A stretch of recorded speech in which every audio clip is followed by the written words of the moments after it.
Bonjour et bienvenue sur le podcast Jouons le jeu de la vie. Moi c'est Alicia, un être humain sur la Terre, et j'ai pris la décision de voir ma vie comme un jeu. Mon but à travers ce podcast est de te partager et transmettre des outils pour t'aider dans ton propre chemin du jeu de ta vie. Je te partage mes expériences et je vais à la rencontre de d'autres êtres humains pour qu'ils nous partagent comment ils expérimentent leur propre manière de jouer leur vie. Alors c'est parti, prends ta manette, tes cartes ou encore ton stylo, c'est le moment du podcast. Bonjour à tous, je suis ravie de vous retrouver pour ce nouvel épisode du podcast Jouons le jeu de la vie. Aujourd'hui, je vais vous parler de l'importance de l'entourage. Prenons par exemple les jeux de rôle. Dans les jeux de rôle, on a généralement un personnage, soit que l'on crée, soit que, suivant le jeu, qu'on a et qui a des capacités spécifiques. Par exemple, prenons le jeu Forgotten Waters, qui est un jeu de pirates. Donc, nous avons déjà le personnage qui est créé, en partie, et il a différentes capacités. Il a la découverte, la vigueur, la chasse, la visée, la vantardise et la navigation, qui vont entre 1 et 7. Sachant qu'on ne peut pas aller à 7 sur chaque. Il y a des croix sur certains, ce qui nous limite. Ce qui fait que c'est un jeu qui joue forcément à plusieurs, en coopération. Et ce qui fait que quand on va jouer avec des amis, il faut faire attention à ce qu'on choisit et à ce qu'eux ils choisissent. Qu'on n'ait pas tous 7 sur 7 par exemple en découverte et qu'on soit tous bloqués à 1 ou 2 de vigueur. Parce que ça va nous bloquer ou ça sera en tout cas plus difficile dans le jeu. C'est également aussi le fait de, justement, si moi j'ai 7 en découverte, je peux aller jusqu'à 7 en découverte et que j'ai un autre ami qui peut aller jusqu'à 3, dans la logique du jeu, le mieux serait qu'il me laisse la découverte pour lui remplir là où il peut le plus remplir, où il peut avoir 7. C'est une question de logique, mais parfois, même si c'est de la coopération, on a ce petit côté défi. Dans la vie, on entend souvent, que ce soit sur les réseaux, dans les vidéos, avec les grands coachs, avec juste des personnes plus ou moins connues, qu'on est la moyenne des 5 personnes que l'on côtoie le plus. Ce qui veut dire que les personnes qu'on choisit de côtoyer le plus a énormément d'importance dans notre façon d'agir, de penser, de faire. Ce qui fait qu'il faut bien choisir qui est-ce qu'il y a autour de nous, avec qui on passe du temps.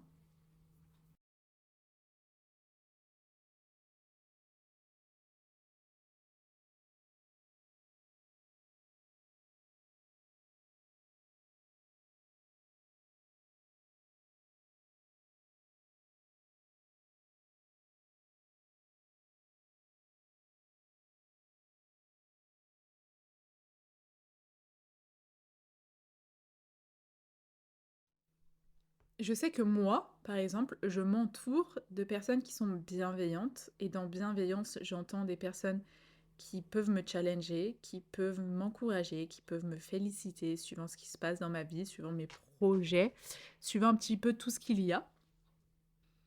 Et que j'évite au maximum les personnes qui vont te rabaisser gratuitement alors que ça n'a aucun intérêt, les personnes qui te critiquent mais de façon pas constructive, c'est-à-dire qui te critiquent juste pour te critiquer, pour peut-être eux se mettre quelque part au-dessus de toi.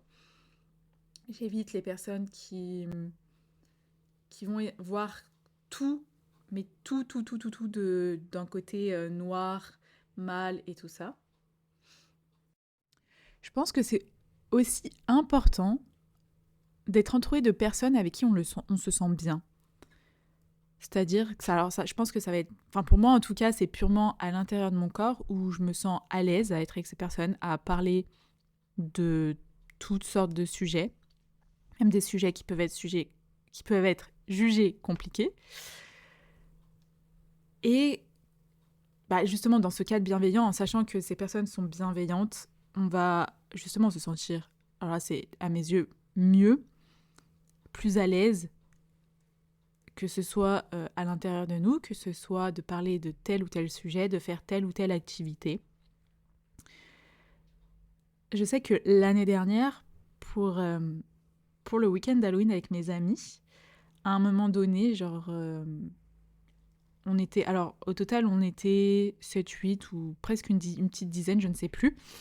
Et à un moment donné, je me retrouve dehors avec des amis qui étaient là. Et c'est à ce moment-là qu'on a commencé à parler plus profondément, parce que justement, on a cette bienveillance entre nous, on sait qu'il n'y a pas de jugement, qu'on est là pour écouter, soutenir ou juste dire un mot gentil entre nous. Et peut-être que dans une situation plus ou moins identique avec d'autres personnes où je me serais pas sentie aussi à l'aise ou moins bienveillante dans une soirée où je connais pas forcément les gens, peut-être que je n'aurais pas eu ces conversations avec d'autres personnes. D'où l'importance de bien s'entourer. Et bien s'entourer, ça peut dépendre de chacun. Pour moi, comme je vous l'ai dit, c'est le côté bienveillant. On se pousse en avant, on se tire, on se challenge, on s'encourage, on se félicite quand on y arrive. Peut-être que pour d'autres, ça serait juste le côté on est gentil, on parle, on échange et bienveillance ou pas, on s'en fout, je ne sais pas. Toi, aujourd'hui, comment est ton entourage ? Avec qui tu passes le plus de temps dans la semaine, dans le mois ? Avec qui t'aurais aussi envie de passer plus de temps dans tes journées, dans tes semaines, dans ton mois, et où aujourd'hui tu ne le fais pas ? Qu'est-ce qui fait que tu le fais pas ? Est-ce que ton entourage il te convient aujourd'hui ou justement est-ce que tu veux le changer ? J'espère que cet épisode te sera utile. Tu peux le partager ou en parler autour de toi si tu penses que ça peut aider d'autres personnes. Si le podcast t'a plu, tu peux me laisser 5 étoiles. Tu peux me retrouver sur Instagram à Alicia-Fiard ou sur LinkedIn à Alicia Fiard. Je vous souhaite une très belle journée ou une très belle soirée et à très vite.